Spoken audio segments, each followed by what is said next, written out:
फिर से देखो, अब अपना सभी को हेलो फिर से, ठीक है। Welcome to this channel.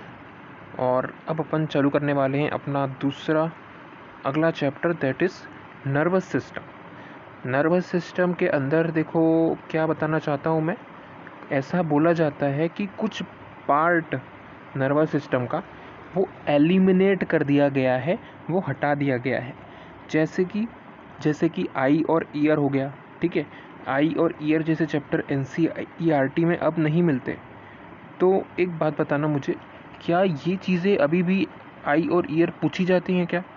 क्योंकि क्योंकि देखो NCERT में तो है नहीं, ठीक है।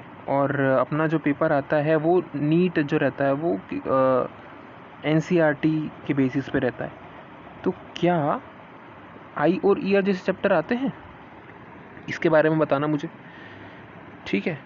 तो ये चैप्टर अगर वो दो नहीं है तो फिर बहुत इजी हो जाता है, ठीक है। बहुत ही सिंपल सा हो जाता है, बहुत जल्दी ख़त्म हो जाता है, ऐसा बोल सकते हैं अपन।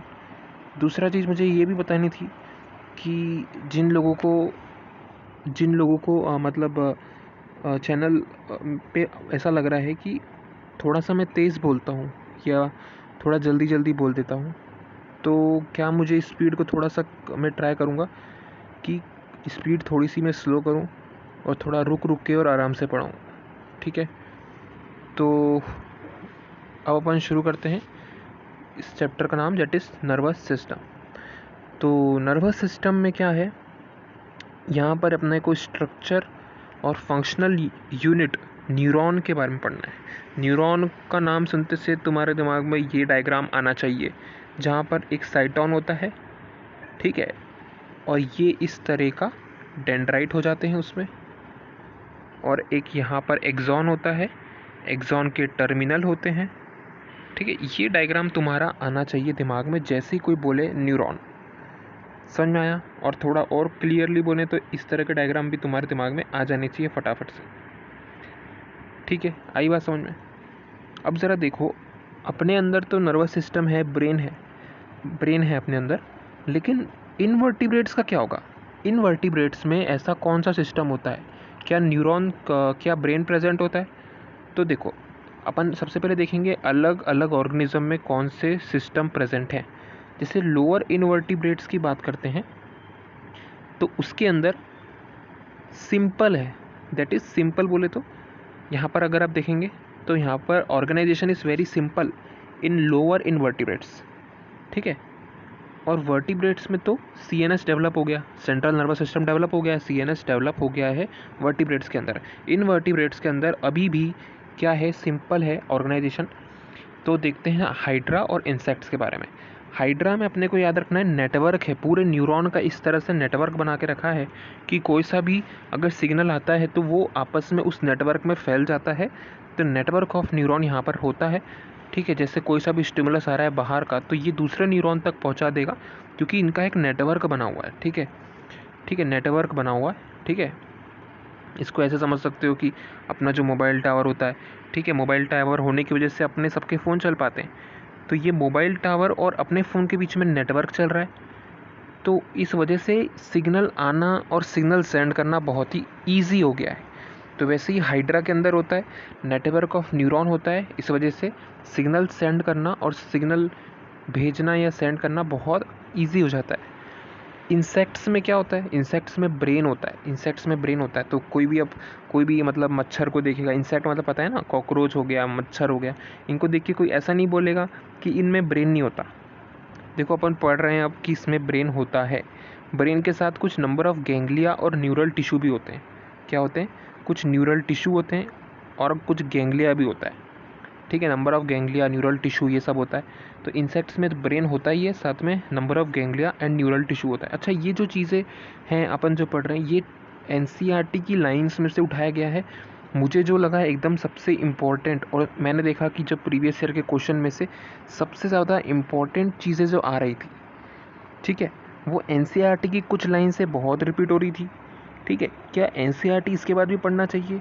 तो देखो, NCERT पढ़ सकते हो और मेरे ख्याल से पढ़ना ही चाहिए, क्योंकि NCERT के अंदर इसकी थ्योरी के अलावा उसमें होते हैं डायग्राम से डायरेक्ट क्वेश्चन उठते हैं, ठीक है, तो वो चीज़ भी ज़रूरी हो जाती है, ठीक है।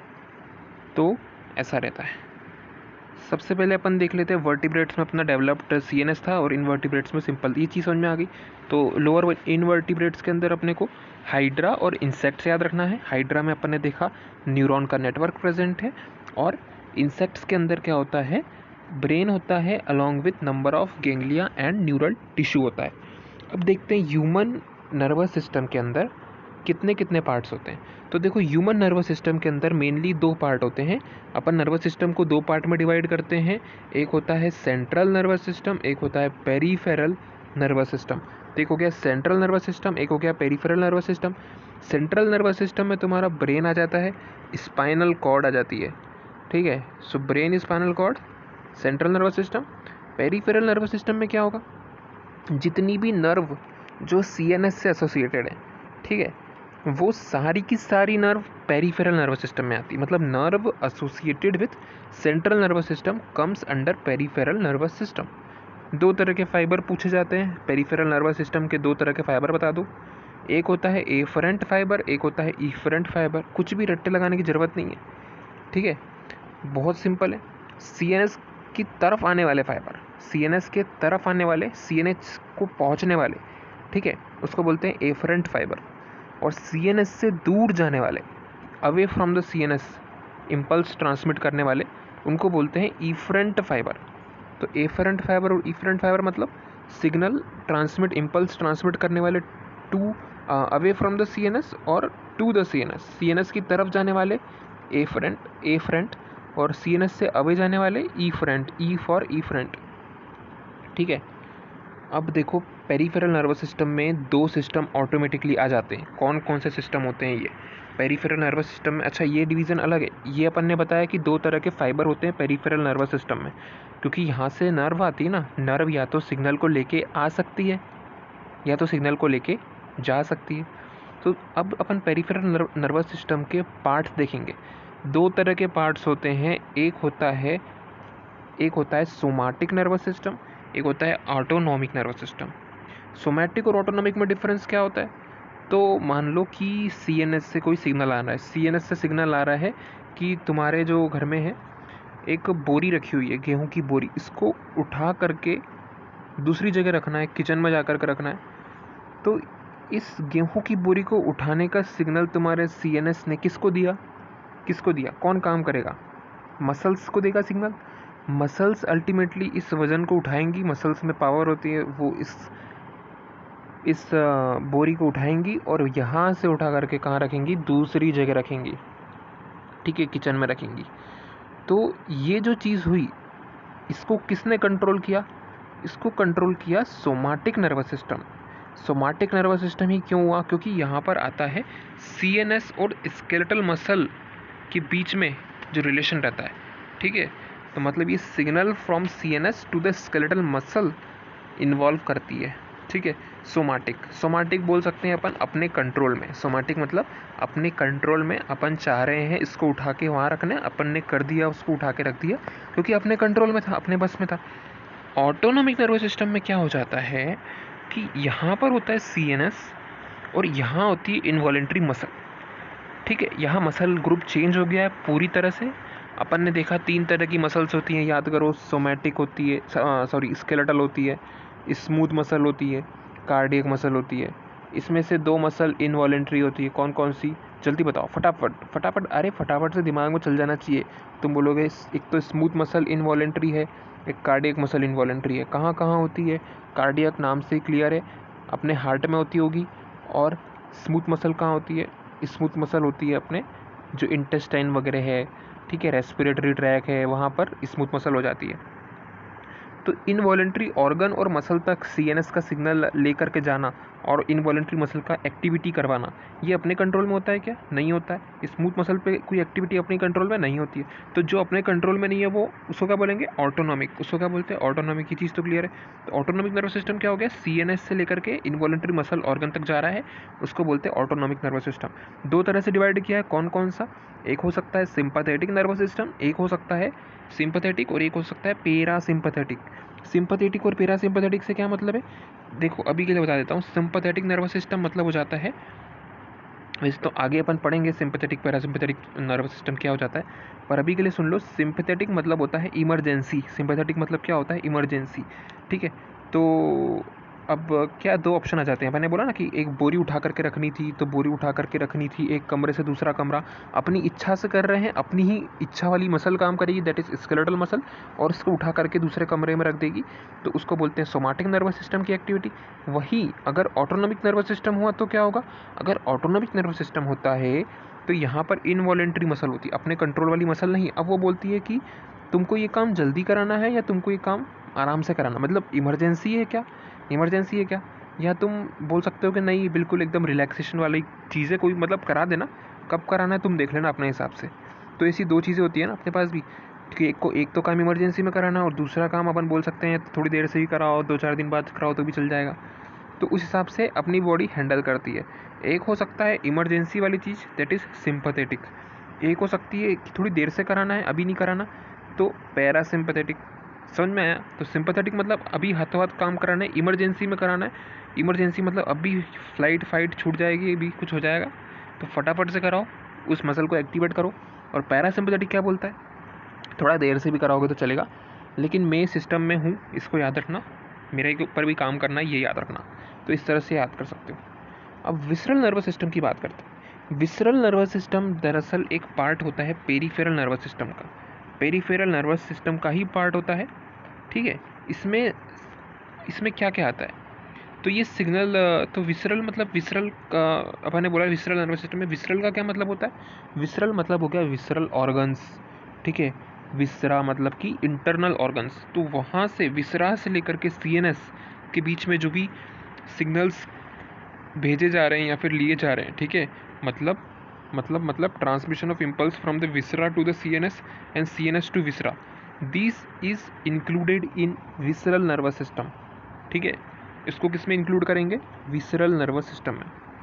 कौन कौन सी चीज़ें आएंगी, नर्व्स आ जाएंगी, कुछ फाइबर आ जाएंगे, कुछ गैंग्लियन और कुछ प्लेक्ससेस भी आ जाएंगे। So it includes nerve, fibres, ganglion and plexuses. ठीक है, अब अपन देख लेते हैं न्यूरॉन स्ट्रक्चरल फंक्शनल यूनिट।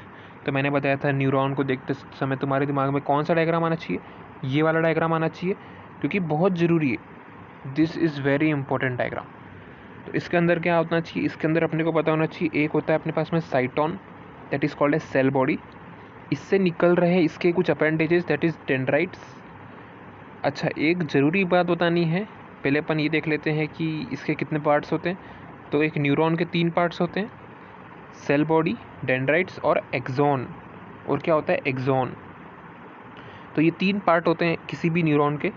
ठीक है, सिग्नल कहाँ से कहाँ ट्रैवल करता है, तो सिग्नल ट्रांसफ़र होता है डेंड्राइट से सेल बॉडी, सेल बॉडी से एक्सॉन, इस तरह से सिग्नल ट्रांसफ़र होता है। तो कोई भी उल्टा मत बोल देना कि एक्सॉन से साइटोन ट्रांसफ़र होता है, तो ये गलत है।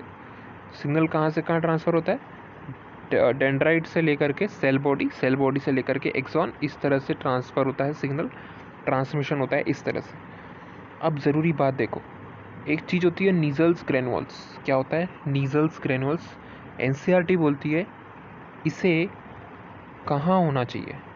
तो ये नीजल्स ग्रेनुअल बॉडी में, मतलब न्यूरॉन के अंदर 2 जगह होते हैं, एक तो होती है सेल बॉडी में, एक तो होती है सेल बॉडी में और दूसरा होता है डेंड्राइट्स में। ये चीज़ याद रखना, बहुत कन्फ्यूज़न रहता है कि नीजल्स ग्रेनुअल होते कहाँ हैं। एक तो सेल बॉडी साइटोन में तो रहेंगे, साथ में डेंड्राइट्स में भी रहते हैं नीजल्स ग्रेनुअल्स। ठीक है, अच्छा ये अपनी बात होगी एक्सॉन की, अच्छा सॉरी साइटोन की, उसमें सारे अपने ऑर्गेनल्स वगैरह सब आ गए। ठीक है, साइटोन के अंदर, क्योंकि सेल बॉडी है। अब हम बात करते हैं इस एक्सॉन के बारे में। अब ये देखो, एक्सॉन के अंदर क्या होता है, एक्सॉन के अंदर यहाँ पर होती है, इसको बोलते हैं अपन माइलिन शीथ।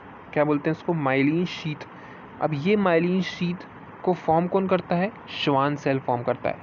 ठीक है, श्वान सेल माइलिन शीथ का फॉर्मेशन करता है, और जो न्यूरॉन के अंदर माइलिन शीथ प्रेजेंट होती है उसको अपन बोलते हैं माइलिनेटेड न्यूरॉन। ठीक है, they are called as myelinated neuron.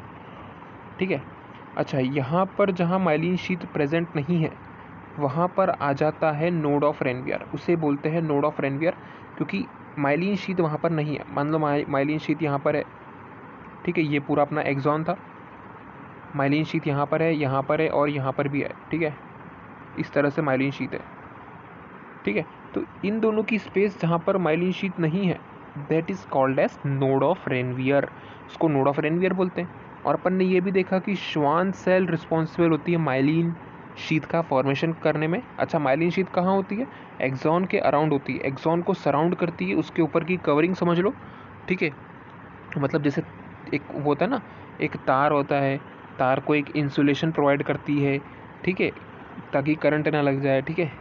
तो ये तार है जिसके अंदर इलेक्ट्रिसिटी जा रही है, लेकिन अपनी बॉडी में ये तार टूटे टूटे हिस्सों में प्रेजेंट है, कहीं इधर है कहीं उधर है। तो जहाँ नहीं है, जहाँ करंट लग सकता है, तो उसको बोला नोड ऑफ रेनवियर। और ये जो पूरी वायर है इसको बोला माइलिन शीथ। अच्छा, अपने को पता है कि वायर किससे बना है? रबर से। तो अपन बोल दो कि माइलिन शीथ किसने बनाई है? श्वान सेल ने बनाई, श्वान सेल से बनी है माइलिन शीथ, ठीक है। अब देखो न्यूरॉन के बारे में, कुछ और डायग्राम रह गया क्या यहाँ पे? तो एक्सॉन होता है ये, एक्सॉन के बाद ये अपने साइनेप्टिक नॉब है, बहुत ज़रूरी हो जाते हैं साइनेप्टिक नॉब। अब वो देखेंगे आगे क्या होता है, क्योंकि अपन देखेंगे इसके अंदर होते हैं साइनेप्टिक वेसिकल, साइनेप्टिक वेसिकल के अंदर होते हैं न्यूरो ट्रांसमीटर। न्यूरो ट्रांसमीटर मतलब, ट्रांसमीटर का मतलब समझ में आता है, न्यूरो ट्रांसमीटर का मतलब होता है कि ये एक न्यूरॉन से दूसरे न्यूरॉन के बीच में संदेशा लेकर के जाते हैं।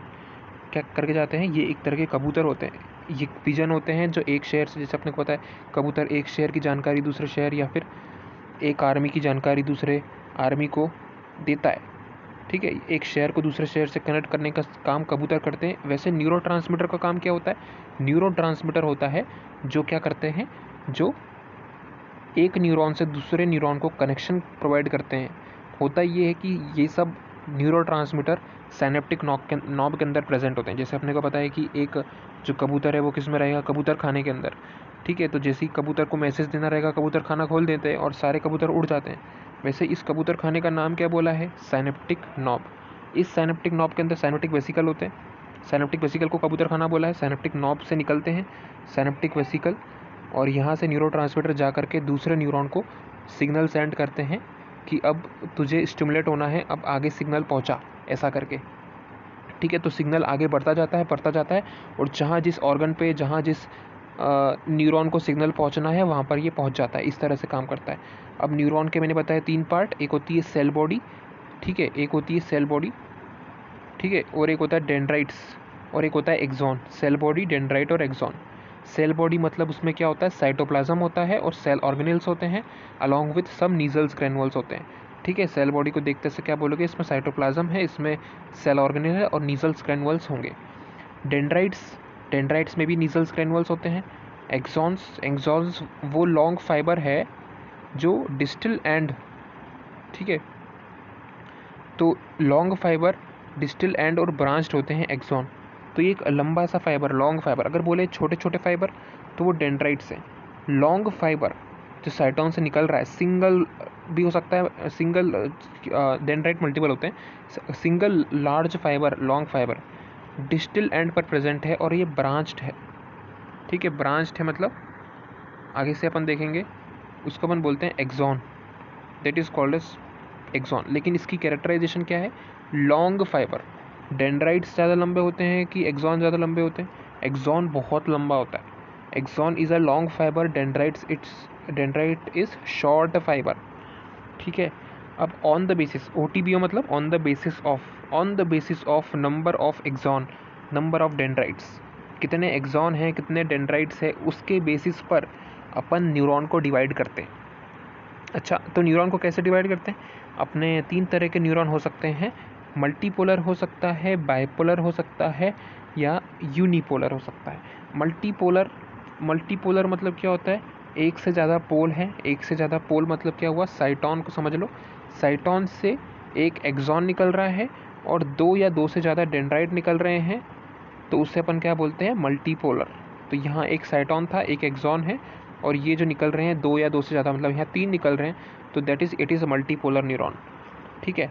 तो कहाँ होता है मल्टीपोलर न्यूरॉन? मल्टीपोलर न्यूरॉन होता है सेरिब्रल कॉर्टेक्स में। कहाँ होता है? सेरिब्रल कॉर्टेक्स में होता है। सेरिब्रल कॉर्टेक्स में मल्टीपोलर न्यूरॉन होता है, मल्टीपोलर न्यूरॉन होता है जिसमें एक एक्सॉन और मोर देन 2 डेंड्राइट्स होते हैं। बाइपोलर मतलब 2 ही पोल होंगे। साइटोन को पकड़ो, 2 पोल निकालो, एक होगा लंबा वाला पोल एक्सॉन, एक होंगे छोटे वाले पोल डेंड्राइट्स। ठीक है, तो केवल एक एक्सॉन और एक डेंड्राइट्स है तो उसको बाइपोलर बोलते हैं। कहाँ दिखता है? तो रेटिना ऑफ आई में मिलता है। कहाँ मिलता है? रेटिना ऑफ आई के अंदर बाइपोलर न्यूरॉन होता है।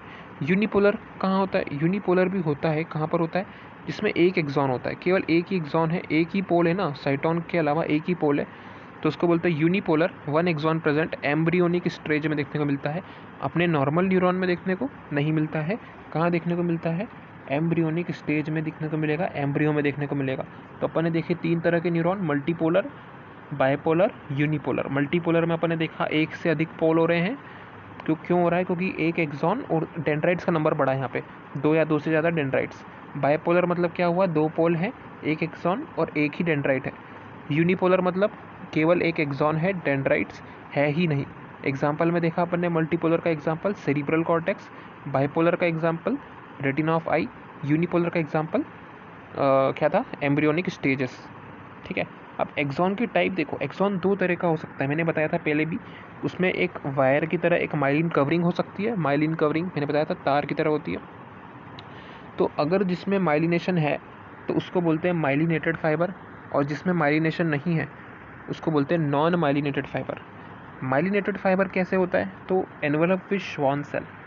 ठीक है, मतलब किससे मिलके बने हैं? वो श्वान सेल से मिलके बने हैं, एनक्लोज या envelop by the Schwann cell, and they form myelin sheath around the axon. ठीक है, नॉन माइलिनेटेड की डेफिनेशन क्या है? They enclose by the Schwann cells but not form myelin sheath. मतलब श्वान सेल से तो दोनों ही घिर के बने हुए, दोनों ही श्वान सेल से बने हुए, लेकिन इम्पोर्टेंट क्या है कि एक माइलिन शीथ फॉर्म कर रहा है, एक Schwann cell myelin sheath form कर रही है और एक में माइलिन शीथ फॉर्म नहीं कर रही है।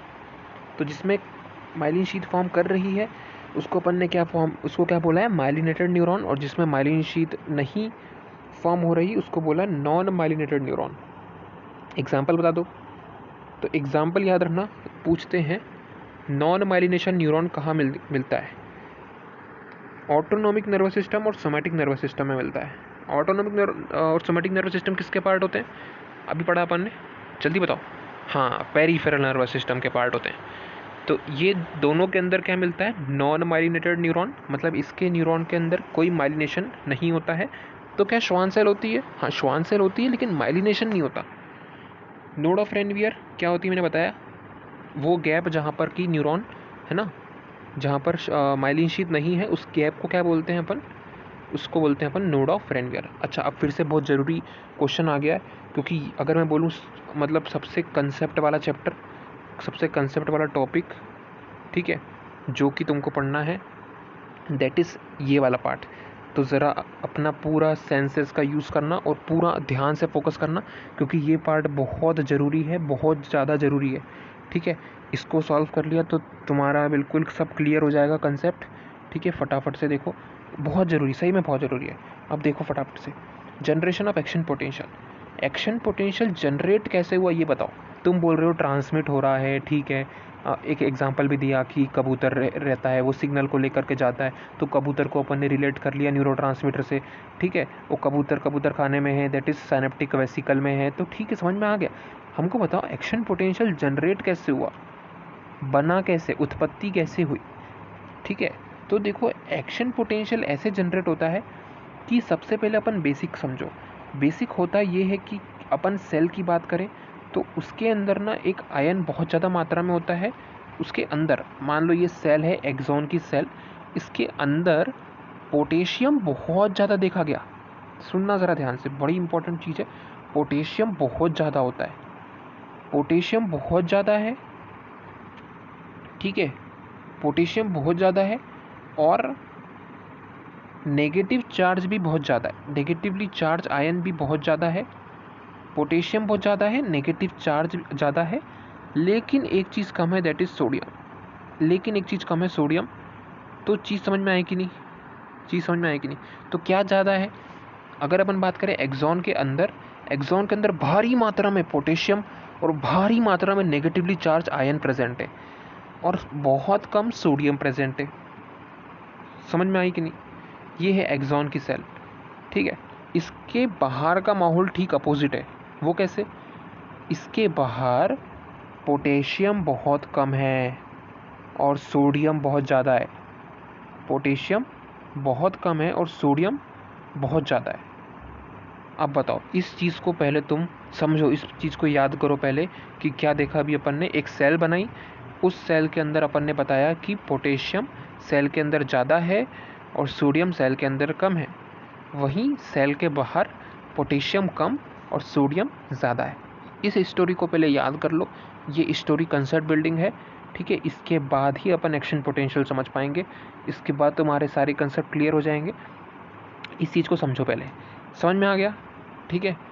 इस चीज़ को याद कर लेना। कोई भी पूछे कि रेस्टिंग स्टेट के अंदर सेल के अंदर कौन सा आयन सबसे ज़्यादा होता है, तो सबसे ज़्यादा होने वाला आयन पोटेशियम होता है। कौन सा आयन होता तो नेगेटिवली चार्ज आयन भी होता है और पोटेशियम दोनों होता है। कौन सा कम होता है, एकदम कम, माइनॉरिटी में सबसे कम आयन कौन सा होता है? सोडियम होता है। वहीं कोई बोलेगा सेल के बाहर सबसे ज़्यादा मात्रा में आयन कौन सा होता है, सबसे ज़्यादा अमाउंट में कौन सा आयन प्रेजेंट होता है, तो फटाफट से बोल देना सोडियम होता है। और सबसे कम कौन सा होता है? पोटेशियम होता है। मतलब उल्टा है, अंदर और बाहर में सब उल्टा रहता है, ठीक है। अंदर पोटेशियम ज़्यादा, सोडियम कम।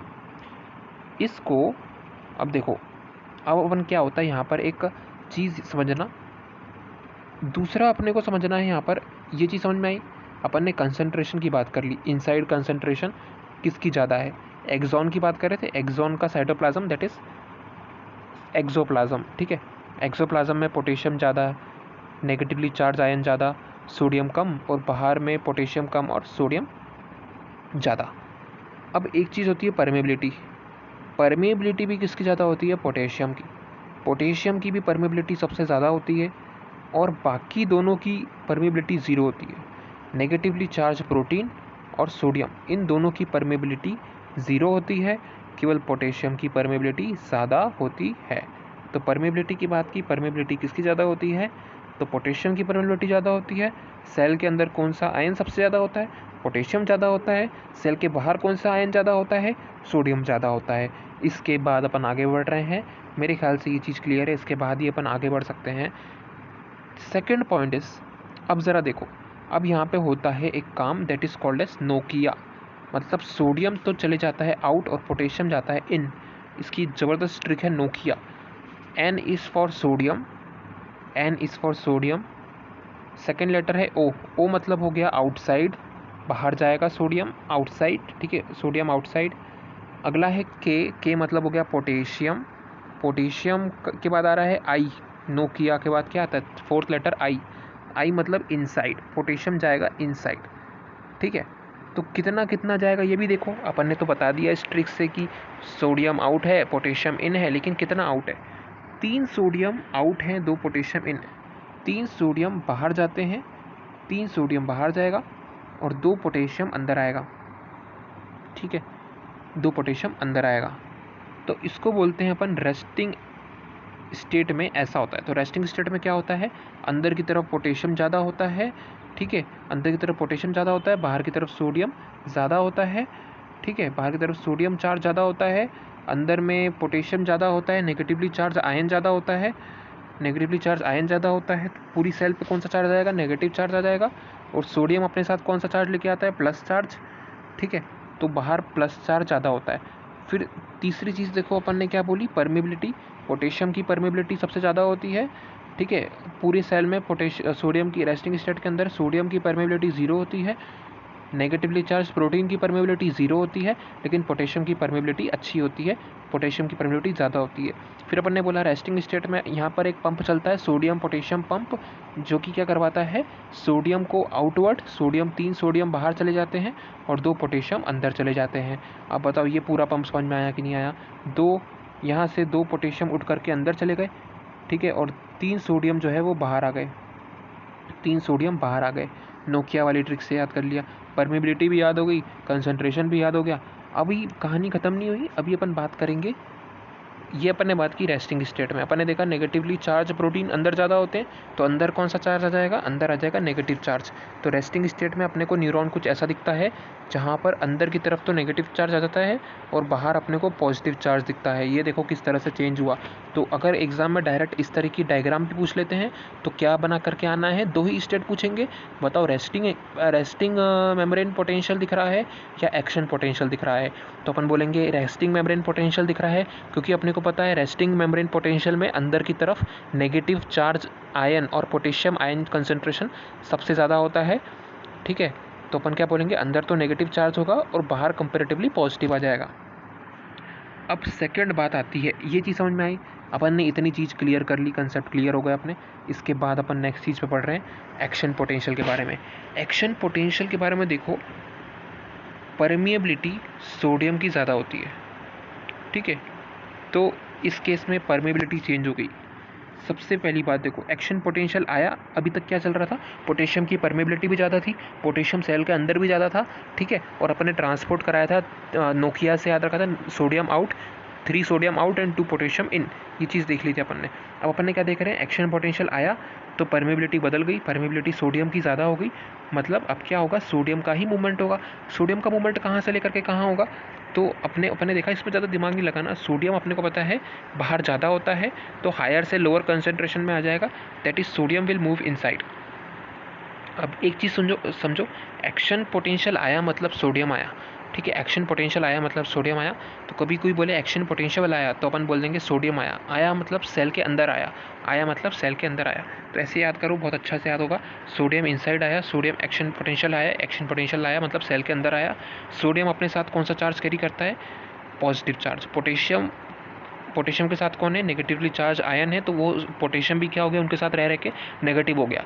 ठीक है, ऐसे याद करा करो, पोटेशियम भी उनके साथ रह के क्या हो गया, नेगेटिव हो गया।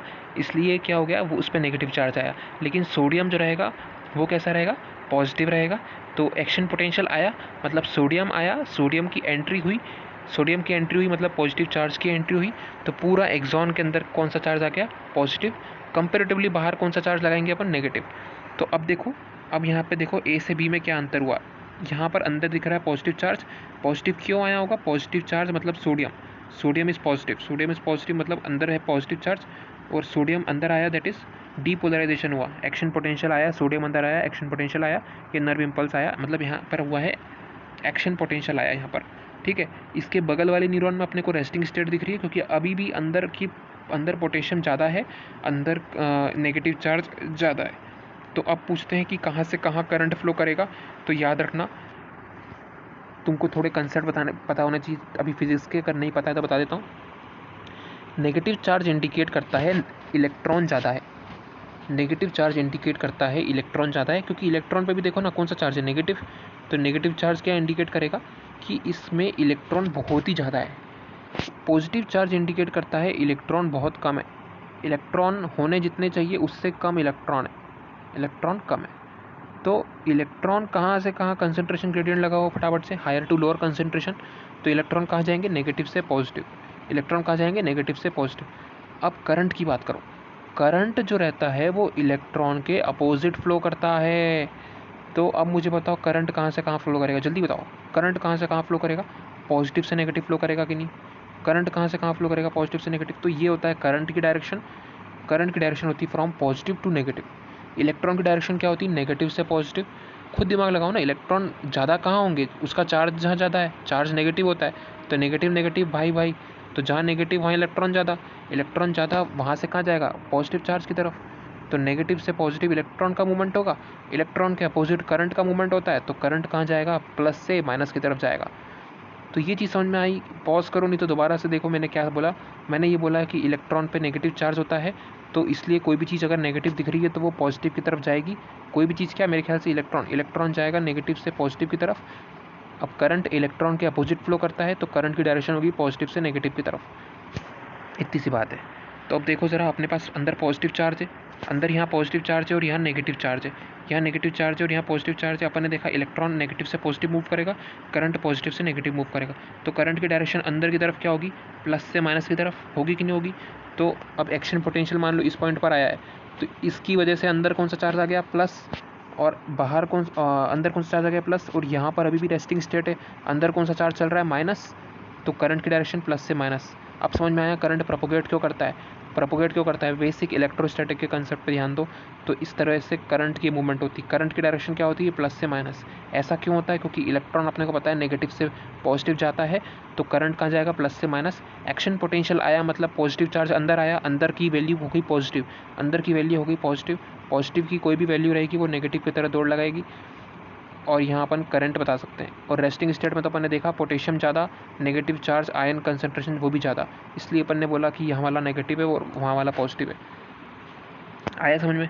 तो अंदर की तरफ इस तरह से एक्शन पोटेंशियल होगा, इसके जो एक्सोप्लाज्म के बाहर है वहाँ अपोजिट होगा। क्यों होगा अपोजिट, अपन ने बोला रेस्टिंग स्टेट के अंदर सोडियम जो रहता है वो बाहर ज़्यादा होता है, तो यहाँ पर बाहर पॉजिटिव आ गया, और अपन ने बोला कि सोडियम अंदर आया, एक्शन पोटेंशियल हुआ तो सोडियम अंदर आया, सोडियम अंदर आया तो अंदर पॉजिटिव चार्ज, अंदर पॉजिटिव चार्ज, तो बाहर कौन सा होगा, रिलेटिवली नेगेटिव चार्ज।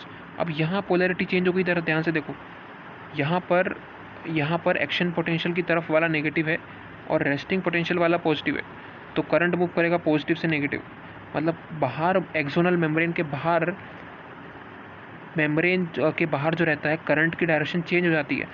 ठीक है, इस तरह से, मतलब अगर अपन देखें तो अगर ये अपना एक्सॉन था, सिंपल सा एक्शन पोटेंशियल आया, पॉजिटिव चार्ज अंदर आया, पूरी मेम्ब्रेन पे अभी भी नेगेटिव था तो नेगेटिव इधर था, रेस्टिंग मेम्ब्रेन की वजह से यहाँ एक्शन पोटेंशियल आया तो पॉजिटिव हो गया।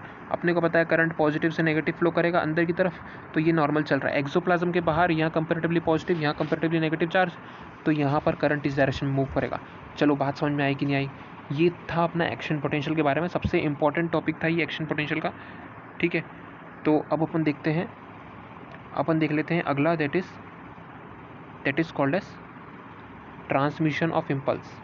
ठीक है, ट्रांसमिशन ऑफ इम्पल्स क्या होता है, तो इम्पल्स का ट्रांसमिशन होता है साइनेप्स पे। साइनेप्स मैंने बताया क्या होता है, साइनेप्स होता है दो न्यूरॉन के बीच में जगह जो होती है उसको साइनेप्स बोलते हैं। दो न्यूरॉन के बीच की जगह को क्या बोलते हैं, साइनेप्स बोलते हैं। और साइनेप्स में होता है अपने पास में, साइनेप्स बोलते हैं। ठीक है, तो साइनेप्स अपने को यहाँ दिख रहा है, देखो साइनेप्टिक क्लेफ्ट है, क्लेफ्ट मतलब होता है जगह, क्लेफ्ट मतलब होता है जगह, थोड़ी जगह छूट जाती है उसको साइनेप्टिक क्लेफ्ट बोलते हैं। यहाँ पर दिख रहे हैं साइनेप्टिक वेसिकल, साइनेप्टिक वेसिकल मतलब वो कबूतर खाना जहाँ से कबूतर निकलेंगे। साइनेप्टिक वेसिकल के अंदर क्या होते हैं, न्यूरोट्रांसमीटर होते हैं, छोटे छोटे न्यूरोट्रांसमीटर। ये देखो न्यूरोट्रांसमीटर रिलीज़ हो गए, क्यों रिलीज़ हो गए, क्योंकि इनको सिग्नल सेंड करना है, पोस्ट साइनेप्टिक न्यूरॉन को स्टिमुलेट करना है, तो ये इसके रिसेप्टर पर अटैच होता है। तो सबसे पहले तो प्री साइनेप्टिक न्यूरॉन होता है, एक होता है प्री साइनेप्टिक न्यूरॉन, दिख रहा है तुमको इस डायग्राम में, तुमको दिख रहा है सबसे पहले ये चीज़, इस चीज़ को क्या बोला, ये है प्री साइनेप्टिक न्यूरॉन है, ये प्री साइनेप्टिक न्यूरॉन है, ये पोस्ट साइनेप्टिक न्यूरॉन है, this is your post synaptic neuron. Synapse के बाद वाला न्यूरॉन पोस्ट साइनेप्टिक, प्री मतलब पहले, पहले होने वाला, प्री मतलब साइनेप्स के पहले वाला, प्री साइनेप्टिक न्यूरॉन, पोस्ट मतलब बाद वाला, साइनेप्स के बाद वाला न्यूरॉन पोस्ट साइनेप्टिक न्यूरॉन। अब प्री साइनेप्टिक न्यूरॉन के अंदर क्या होंगे, साइनेप्टिक वेसिकल होंगे, साइनेप्टिक वेसिकल के अंदर क्या कैरी होता है, न्यूरोट्रांसमीटर कैरी होता है। तो अब क्या होता है, साइनेप्टिक वेसिकल जो भी रहता है वो यहाँ से क्या रिलीज़ करते हैं, एसिटाइलकोलिन, एसिटाइलकोलिन तो नहीं बोल सकते क्योंकि वो न्यूरोट्रांसमीटर है, बेसिकली कोई सा भी न्यूरोट्रांसमीटर रिलीज़ हो सकता है, पर एनसीईआरटी क्या बोलती है कि एसिटाइलकोलिन रिलीज़ होता है, और कहाँ एक्ट करेगा, ये रिसेप्टर होते हैं पोस्ट साइनेप्टिक। इस पोस्ट साइनेप्टिक न्यूरॉन के ऊपर क्या होता है, रिसेप्टर होता है। ये जो दिख रहे हैं ना, ये जो दिख रहा है ना, ये रिसेप्टर है, ये रिसेप्टर पे बाइंड करेगा न्यूरोट्रांसमीटर। ठीक है, तो ये होता है अपना, और ये दिख क्या रहा है तुमको, axon terminal of presynaptic neuron. तो ये था अपने पास में जंक्शन न्यूरॉन का, उसको साइनेप्स बोलते हैं। अब साइनेप्स के टाइप देखो फटाफट से, साइनेप्स होंगे तो दो टाइप्स के होंगे, एक होता है इलेक्ट्रिकल साइनेप्स और एक होता है केमिकल साइनेप्स। इलेक्ट्रिकल नाम सुन के क्या लग रहा है, बिल्कुल इलेक्ट्रिसिटी जैसा ट्रांसमिशन होगा, इलेक्ट्रिसिटी को जैसे पहुंचने में बिल्कुल टाइम नहीं लगता, वैसे ही इलेक्ट्रिकल साइनेप्स को इसकी एक्टिविटी शो करने में बिल्कुल टाइम नहीं लगता, क्योंकि इसका अपन ने बोला ना यहाँ पर इतनी क्लोज प्रॉक्सिमिटी है मेम्ब्रेन के बीच में, प्री साइनेप्टिक और पोस्ट साइनेप्टिक मेम्ब्रेन इतने पास में होते हैं कि इनके बीच में क्लेफ्ट दिखती ही नहीं अपने को, इतने पास में चिपक के बैठे रहते हैं। और अगर ध्यान से देखोगे तो it is similar to impulse conduction along a single axon. इनके अंदर इम्पल्स जाना, एक न्यूरॉन से दूसरे न्यूरॉन में सिग्नल जाना, वो ऐसा ही है जैसे कि एक एक्सॉन से, जैसे कि एक नॉर्मल एक्सॉन से सिग्नल ट्रांसमिट हो रहा हो, उसको बोलते हैं इलेक्ट्रिकल साइनेप्स। उसको क्या बोलते हैं, इलेक्ट्रिकल साइनेप्स। इलेक्ट्रिसिटी की तरह ट्रांसमिशन, पता ही ना चले कि यहाँ पर साइनेप्स भी था, लगना चाहिए कि एक्सॉन ही तो था। तो वही चीज़ लिखी डेफिनेशन में, impulse conduction along the single axon, similar to impulse conduction along the single single axon. अब दिक्कत क्या होता है, अपनी बॉडी में इलेक्ट्रिकल साइनप्स होने चाहिए कि नहीं होने चाहिए? होने चाहिए यार, बिल्कुल, लेकिन बॉडी ने इसको बहुत कम दिया है।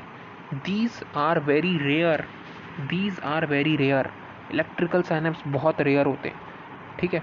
अब बात करते हैं केमिकल, इससे हट करके केमिकल साइनप्स क्या होता है। अपन ने बोला इलेक्ट्रिकल साइनप्स अपने काफ़ी ज़्यादा प्रॉक्सिमिटी पे होते हैं, बहुत क्लोज कॉन्टैक्ट पे होते हैं, और उनके अंदर ट्रांसमिशन ऐसा ही है जैसे एक सिंगल एक्सॉन में हो रहा है। लेकिन केमिकल साइनप्स क्या होता है, यहाँ पर एक स्पेस होती है, एक बड़ा सा क्लेफ्ट देख सकते हो प्री पोस्ट साइनेप्टिक न्यूरॉन के बीच में। ये रहा प्री साइनेप्टिक, ये रहा पोस्ट साइनेप्टिक, इसके बीच में एक बड़ी सी स्पेस है, इसको बोला है साइनेप्टिक क्लेफ्ट। साइनेप्टिक क्लेफ्ट या इसमें फ्लूइड फिल्ड साइनेप्टिक क्लेफ्ट होती है।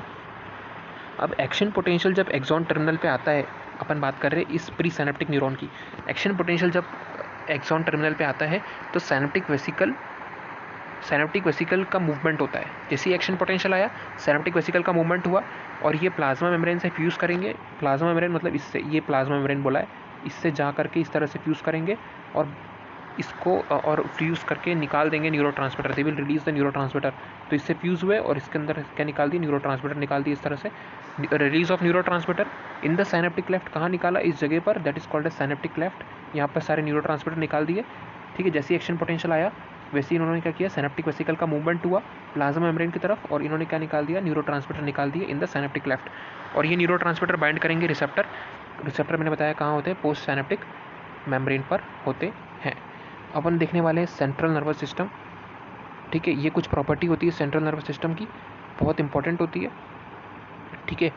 ये चीज़ें होती हैं, अभी अपन इसका दूसरा लेक्चर में देखेंगे, ठीक है। इसको थोड़ा, क्योंकि मेरे ख्याल से 41 मिनट का हो गया वैसे भी, ठीक है। तो अभी फटाफट से क्या करो, अभी रिवीजन करो, ठीक है। अभी जो पढ़ा है उसे रिवीजन करो, क्योंकि मतलब एनसीईआरटी एक बार देखो, कि वैसे तो कोई पॉइंट छोटा नहीं होगा, पर तुम्हारे ख्याल से एक एनसीईआरटी का व्यू जाएगा, फटाफट से दिमाग में जाएगा, ठीक है। तो उस चीज़ को करो। साथ में साथ में साथ में एक काम करो, कमेंट्स में बताओ कि कैसा लगा तुमको लेक्चर, ठीक है। अपन अगले उसमें मिलेंगे, अगले पार्ट 2 में मिलेंगे, ठीक है। पार्ट 2 में, और अपन क्या चालू करने वाले हैं, अपन 12th भी चालू करने वाले हैं साथ में। 11th तो चलता ही रहेगा, 11th के हर एक चैप्टर चलते रहेंगे, साथ में 12th भी चालू होगा। तो अपन मिलते हैं पार्ट 2 में, तब तक के लिए पढ़ते रहो भाई, बाय बाय, ठीक है। एनसीईआरटी को पढ़ो और बिल्कुल इसी में से ज़्यादा क्वेश्चन पूछे जाते हैं, इसी से स्टिक होकर पढ़ो। कोई बाहर का मटेरियल अलग से नहीं पढ़ना कि कम दिख रहा है, इसी को बार बार पढ़ो। ये मेमोरी में ज़्यादा चाहिए, इतनी बार जाना चाहिए कि ये रट जाए, ठीक है। कोई नींद में से भी उठा के पूछे तो आना चाहिए, ठीक है। तो अब चलो अपन पार्ट 2 में मिलते हैं, ठीक है। चलो बाय बाय।